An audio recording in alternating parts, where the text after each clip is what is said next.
Hey there, YouTube fans, how you going? Hey, I've got a quick little video for you.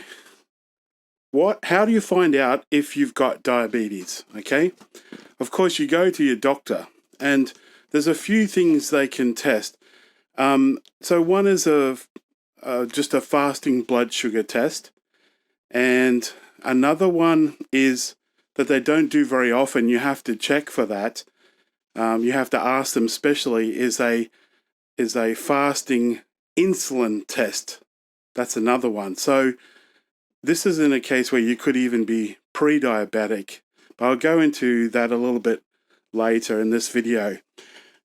The gold standard seems to be an oral glucose tolerance test. I believe it's abbreviated OGTT, oral glucose tolerance test. Now, back in 2015, and these reference ranges may be different now, but to give you an idea, a fasting glucose of, say, 3.626 is the normal range. At 1 hour, when they give you a sweet solution, this oral glucose test, it can be something like 3.6 to 11. Now, these are in the Australian standard. You have to multiply by 18 if you want the American standard. So say if it's 10 in the Australian standard, then it's 180 in the American standard, okay? And say at 2 hours, the references were 3.6 to 7.7. And that's in NMOL/L. So those are the reference ranges back then. As I said, they are in the Australian standard, or I believe the UK standard is the same, okay? And they give you a 75-gram glucose load. It's just a very, very sweet drink that they give you. Of course, you can go through the symptoms, but it's always best to check with your doctor.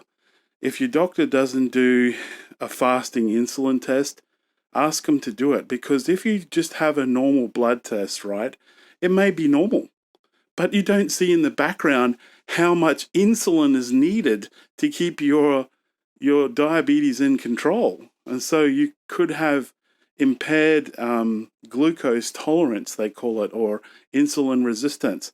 So you could be walking around thinking you're normal, you get blood tests every few years, and the doctor says, yeah, your fasting blood sugar or blood glucose is fine, say it's 6 or something in the Australian standard.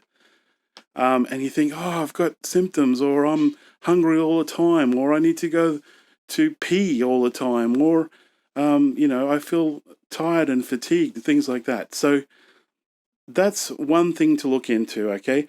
Please just do the mathematics. As I said, those reference ranges may have changed already, because that's 2015, and you need to do the mathematics. It's in the Australian standard, you would take that figure, say it's 10, which is high, and you'd multiply it by 18. So 10 in the Australian standard is 180 in the American standard. All right, I hope that helps. I know I see some of these reference ranges, by the way. Me personally, if I get down to 3.9 in the Australian standard, I start to feel really bad. I start to feel weird and shaky and tired, or a headache, or really lethargic, and that's how I feel, even when it's even a bit higher than that, because I'm quite insulin resistant. So I hope this helps, guys.